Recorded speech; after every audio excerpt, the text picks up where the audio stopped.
ASMR. C'était à Toulouse. Et de base, tu vois, j'étais célibataire depuis une semaine. Tu vois, donc voilà, je sortais d'une longue relation de plusieurs années.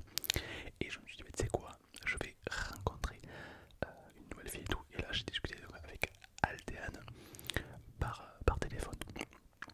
Et donc là, on s'est dit, bah vas-y, pourquoi pas se voir. En plus, on habitait à 2 heures de route l'un de l'autre. J'étais de Montpellier, elle est de Toulouse. Je vais la rencontrer. Et là, en fait, normalement, ça n'aurait jamais dû matcher. Parce que tout d'abord, moi, il y a un red flag que je suis désolé hein, pour les gens qui font ça, mais voilà. Et n'oubliez pas, je suis encore dans mon challenge à offrir à Mister V la pizza de la maman en or, la seule et l'unique. Mais pour ça, il faut qu'il le voie. Donc, identifiez Mister V dans ma vidéo pizza de la maman. Et il faut qu'il le voie pour que je puisse lui offrir la première pizza en or de l'histoire de l'humanité. Let's go, je compte sur vous pour l'identifier. Let's go. Évidemment, merci à tous pour les abonnements et tout. Et surtout, n'hésitez pas à me suivre sur Spotify pour m'écouter l'écran éteint pour favoriser le sommeil. Suivez-moi sur Spotify. Let's go chat, let's go. C'est personnel. Euh, de base, on s'est rencontrés. Bon, physiquement, tout va bien, elle est très belle et tout. Donc, tu vois, ça marche très bien, on s'entend super bien. Bon délire, en plus, elle est gameuse un petit peu comme moi avant d'être à fond sur League of Legends. Vraiment, tout pour une vie heureuse en fait. Et le soir, elle me dit ouais, ça te dit qu'on aille au bar. Ouais, bah, si tu veux, tu vois, au bar et tout. Et là, elle sort des mains la cigarette de salopard. et j'ai comme ça. Alors pour moi, la cigarette c'est un red flag instantané. Voilà. Euh, alors, ça n'engage que moi évidemment, mais pour moi, la cigarette, tu peux avoir une fille. Pour moi, la plus délicate, la plus belle, si elle sort une cigarette, pour moi tout de suite ça, c'est pas du tout grasse, c'est pas du tout gracieux, c'est red flag, ça pue, ça donne des maladies, y a rien qui va à la cigarette. Y a pas un monde où je me dis, oh quand même, non, c'est red flag instant. Euh, et du coup, je la vois sortir une cigarette alors qu'elle m'avait dit qu'elle ne fumait pas. Donc dès là, je me dis, ok, pourquoi elle m'a menti. Enfin, tu vois, il y a plein de trucs comme ça qui. Et donc là, je suis pas du style à courir après. Je suis en mode, bah, tu sais quoi, ça sent le traquenard cette histoire. Ça sent le traquenard. La meuf, je la connais pas, elle m'a menti, elle fume. Ouais, c'est bon, laisse tomber. En plus, Alten, c'est quelqu'un qui faisait énormément de soirées, de boîtes tous les soirs. Donc, tu vois, ça fait quelqu'un qui vit sa meilleure vie, tu vois. Et moi, j'avais plus envie de me poser, tu vois.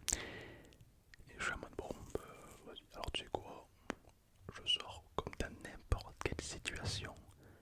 Je sors mon PC et je me tape la meilleure game de League of Legends. Et là, elle vient me voir et tout, elle me fait bien, ça va et tout. Et je lui dis, tu fumes? Ah, tu fumes bâtard. Et là, elle me fait, ah oui, non, non, et tout. Et du coup, je lui ai mis les bases. Tu vois, je lui ai dit que moi, voilà, c'est mort, tu vois. Il n'y a même pas de négociation possible, tu vois. Il y a plein de mecs qui accepteront que tu fais aucun souci, mais moi, c'est mort, tu vois. Et, euh, et donc, ça commence à déraper un peu, tu vois, parce que bon, forcément, moi, je tombe de haut, tu vois. Et elle me dit qu'effectivement, c'est une erreur, qu'elle n'a pas fait exprès, etc., etc., etc. Et elle m'a dit, vas-y, tu sais quoi, viens, on se voit demain. Et comme moi, j'étais venu sur Toulouse pour la voir, bon, ben voilà, j'avais 2 jours, tu vois, donc pendant 2 jours, ben, j'étais à Toulouse, tu vois, donc je me suis dit, ben, je vais pas rentrer. Ok, on se revoit le lendemain. Euh, et donc, effectivement, elle fume pas, elle m'a effectivement montré que voilà, c'était une fois en soirée. Non, c'est mort, je dis même une fois en soirée, c'est mort. Je déteste ça, la cigarette. Donc, elle m'a dit ok, tout ça. Et ce qui est une bonne chose en soi, parce que bon, addict à la cigarette, c'est pas le meilleur truc possible. Euh, et donc, elle m'a invité à Pêche David. Alors, les Toulousains connaîtront. C'est un endroit très joli qui domine le paysage. Et, euh, et on match, et ça match, tu vois, on discute et le feeling qui passe. Et là, on se dit ok, pourquoi pas. Et moi, je lui fais mes plus beaux tours d'hypnose pour la charmer à fond, tu vois. C'est-à-dire que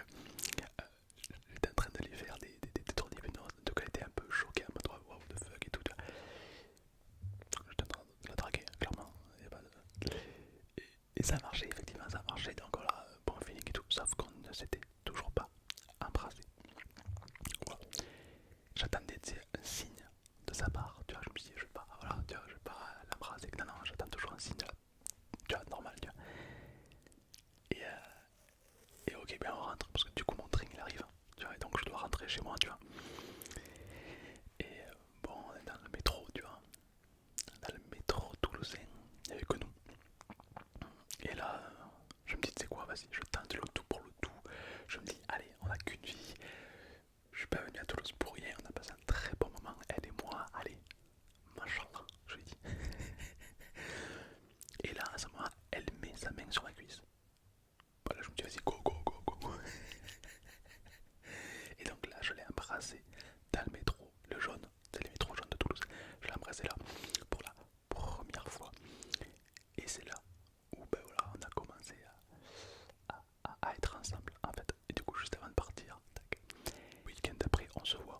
Ce qui est logique, je pouvais pas avant parce que j'étais animateur, je travaille, tu vois. Et du coup, le week-end, on se voit. On passe un super week-end, elle me présente ses potes et tout, vraiment, bête de week-end. Sauf qu'Alten est comme beaucoup de filles, quelqu'un dans l'émotion. Et vous connaissez, il faut dire le mot, le fameux mot, je t'aime. Et elle me l'a dit. Est-ce que j'ai entendu? Non. Première fois, c'était en boîte. Donc on était le soir en boîte, tu vois. On danse et tout. Et là, elle me dit à l'oreille, je t'aime. Puis apparemment, d'après elle, c'est sorti tout seul comme ça et tout. Et moi, je l'ai pas entendu. Du coup, ben, elle a pris un vent. Forcément, du coup, elle était là, elle attendait que je dise pareil en retour, tu vois, normal. Sauf que je lui ai jamais dit, puisque je l'ai pas entendu. Donc elle était en mode ok, d'accord, ok. L'ego un peu, tu vois, qui prend cher un peu. Elle était en mode ouais, ok, d'accord et tout. Et, et du coup, le temps passe et à la fin de ce week-end-là, mon train arrive et elle me redit je t'aime. Mais au moment où le train arrive, du coup il y a eu du bruit et du coup j'ai pas entendu non plus. Et là, après je rentre chez moi et tout. Et là je la sens distante, je la sens froide. Tu sais genre, et je lui dis ça va et tout. Elle me dit ouais t'inquiète et tout. Ok bizarre et tout. Bon, on se revoit le week-end d'après. Tout va bien et tout et tout. Et là, elle me dit est-ce que tu m'aimes? Voilà, elle y va droit au but, elle en a marre d'attendre. Elle me dit est-ce que tu m'aimes?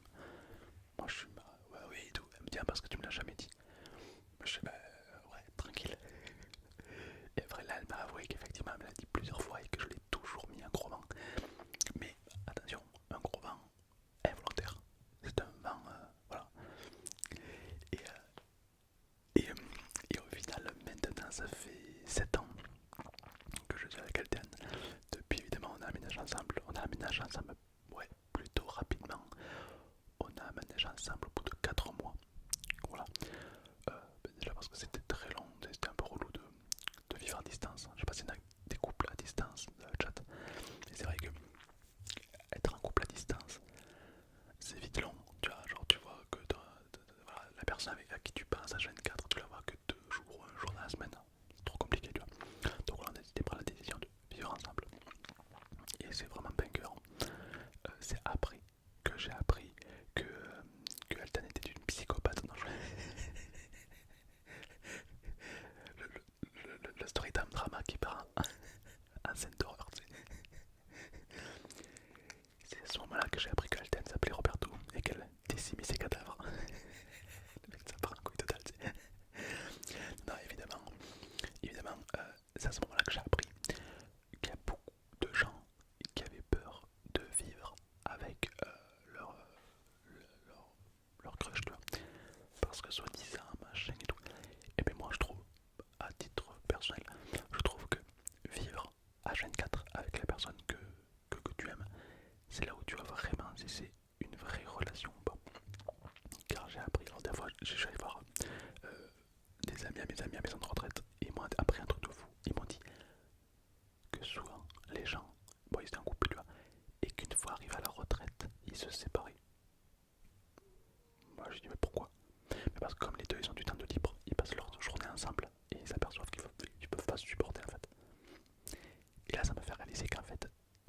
réalises que dans ta vie, tu passes ta journée au travail et que tu vois ta compagne, ton mec, ton crush le soir, c'est tout, tu vois. Et ou alors tu passes des fois un week-end, une semaine, tu vois, mais tu passes pas H24 des années avec cette personne, tu vois. Et je pense que le meilleur test, c'est justement de passer beaucoup de temps avec cette personne pour voir si vous êtes profondément compatible, tout simplement. Voilà, je pense que c'est un très bon test. Dites-moi en commentaire, est-ce que tu penses que c'est un test qui peut fonctionner selon toi? Parce que c'est vrai que voilà, c'est assez spécial quand même d'être un groupe comme ça. Et justement, c'est aussi un bon. C'est là où tu peux détecter les red flags ou les green flags de ton partenaire. Ben ouais. Alors attention, personne n'est parfait, d'accord? Tu peux pas tomber sur le. Mais après, voilà, si tu vois que la personne a fait des efforts et tout, c'est banger, tu vois. Banger. Donc voilà, ça, c'est un peu ma relation avec Altan. C'est vrai que de base, voilà, tout était amené pour pas que on se rencontre, étant donné que voilà, moi j'étais en couple pendant 4 ans avec une autre personne, et quand on s'est séparés, une semaine après, je me suis mis avec Altan parce qu'à ce moment-là, elle aussi, elle était célibataire. C'est-à-dire que ça aurait pu jouer à rien qu'on se passe l'un à côté de l'autre. Ça joue à rien, elle est à Toulouse, moi je suis à Montpellier, enfin, tu vois, trop de situations en fait. Et, euh, et ça c'est fou en fait quand il passe. Ouais, ouais, je suis un rapide. C'est vrai que je suis resté 4 ans avec une personne. Et j'ai mis, une fois qu'on s'est séparés, j'ai mis une semaine à trouver quelqu'un d'autre. Alors pourquoi? C'est vrai qu'il y en a qui souffrent des relations et qui restent coincés dans leur passé pendant des années. Et je me rappelle, c'était une semaine où j'étais célibataire. Alors ça s'est très mal fini, c'était une relation pour moi, hein. C'est moi qui ai pris cher dans la gueule. Et j'ai très souffert. Alors les premiers jours j'ai pleuré et tout, hein, voilà, faut être honnête. J'ai pleuré, machin et tout. Et je me sentais vraiment bien, que j'étais effondré, j'avais envie de rien faire, j'étais allongé sur mon lit, et bref. Mentalement j'étais au plus bas. Et là d'un coup j'ai eu une idée qui m'est venue, je me suis dit mais à quoi, qu'est-ce que cet état t'apporte? Voilà. Je me suis posé cette question, qu'est-ce que ça m'apporte réellement cet état? Ok, je suis triste, ok, bon d'accord, bon, et ensuite, enfin, je veux dire que je reste dans cet état 5 minutes, 8 heures ou 1000 ans, c'est quoi la suite? Tu vois. Et comme j'ai pleuré, c'est très intéressant parce que pleurer psychologiquement, ça veut dire que ton corps a accepté et est prêt au renouveau, d'accord? Quand tu subis un traumatisme et que tu pleures pas, c'est très compliqué de passer à la suite, mais quand tu pleures, c'est bon signe. Et du coup, je me suis dit, mais tu sais quoi, fuck la police, vas-y, tu sais quoi, je passe à autre chose en fait. Et du coup, une semaine après, j'ai rencontré le Dan, et effectivement, c'est le meilleur choix que j'ai fait parce que moi, je suis quelqu'un qui a besoin d'apporter de l'affection. Il y en a qui restent très bien célibataires, et chacun fait sa vie, chacun a une vision de voir sa vie, tu vois, c'est normal. Mais dans mon cas, moi, j'aime bien être en couple, voilà. Du coup, ouais, je savais très bien que je l'aime sentir bien en couple. Du coup, j'ai rencontré, et là, j'ai rencontré Alden, tout simplement. Et encore une probabilité encore plus réduite, car ça s'est pas fait à moi d'aller me parler, non. Elle me connaît parce que moi, j'ai fait des vidéos depuis longtemps sur YouTube. Et pourquoi je suis allé lui parler elle? Parce qu'au final, je me la pète pas, mais il y a quand même pas mal de filles qui me DM. Mais pourquoi je suis allé lui parler elle? Pourquoi elle? Tu vois, ça aurait pu être quelqu'un d'autre, ça serait quelqu'un avec qui je ne me serais pas du tout entendu. Bref, ça aurait pu. Tu vois, il y aurait pu avoir plein de trucs. Parce qu'elle était un cosplay de Morgana. Morgana, pour ceux qui savent pas, c'est un personnage d'un jeu vidéo. Et Kled, donc tu vois, Kled c'est son arme que j'ai tatouée sur le bras. Je suis un grand fan de ce champion Kled. Et dans le lore, dans le fan art de lore, Kled et Morgana, ils fricotent. Enfin, Kled est un crush sur Morgana, Morgana non. Et du coup, c'était très RP. Et du coup, je lui ai envoyé un message en mode RP en mode ah, tu joues à moi, tu connais, t'aimes bien Morgana et tout. Et moi qui joue Kled, bon, mais voilà, du coup, c'est comme ça qu'on a lancé la conversation grâce au gaming. Tu vois, c'est purement grâce au gaming qu'on a pu lancer cette conversation et relancer une relation d'amour grâce au gaming. Pour être tout à fait honnête, ça aurait été quelqu'un, voilà, avec une photo de profil lambda normale, je leur ai pas adressé la parole. Voilà, pour être honnête. C'est vrai que soyez différents, enfin voilà, soyez, montrez ce que vos passions, montrez l'exemple, je sais pas, t'es une meuf, tu fais des dessins, montre tes dessins, peut-être que t'as un artiste qui va voir, il va être un crush grâce à tes dessins, tu vois, on sait pas, mais je trouve que si tu rencontres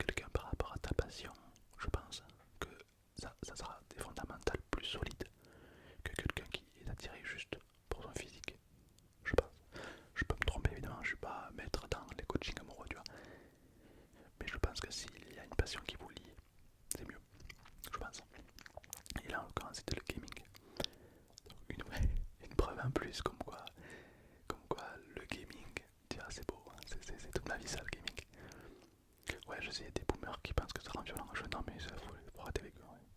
J'adore les boomers, hein, mais dans 20-30 ans ils n'auront plus. Ah ouais, c'est un univers. Est-ce que vous pensez que nous, quand on sera vieux, on sera comme les boomers d'aujourd'hui? Genre en mode, est-ce qu'il y a un âge où t'es normal, tu vois? Et arrivé 70 ans, ton cerveau il vrille et t'es en mode, oula, les tatouages. Non, c'est les gens méchants qui ont tatoué, non, c'est les gangs, bien sûr. Ben, oui, là, oui, bien sûr. Oula, oui, oui, non, non, mais ça, c'est bien sûr. À mon époque, c'était mieux, mais oui, oui, oui, ah bah oui, ah bah, le soleil était mieux avant, ah bah oui. Tu penses qu'il y a un âge où on vrille? Ou est-ce que, moi c'est plus ma théorie, moi je pense qu'on est dans un monde qui est différent quand t'es adulte. Et du coup, il y en a qui restent bloqués dans leur passé et du coup ils sont toujours en mode ah mais moi à mon époque c'était mieux avant. C'est pas mieux, c'est juste différent, voilà, je pense. Et je pense que le maître de la situation est celui qui sait s'y adapter. Donc quelqu'un, peu importe ton âge, si tu sais t'adapter au coup du jour, tu resteras toujours au coup du jour. Alors que si tu restes bloqué dans le passé, tu seras erroné par rapport à la vraie réalité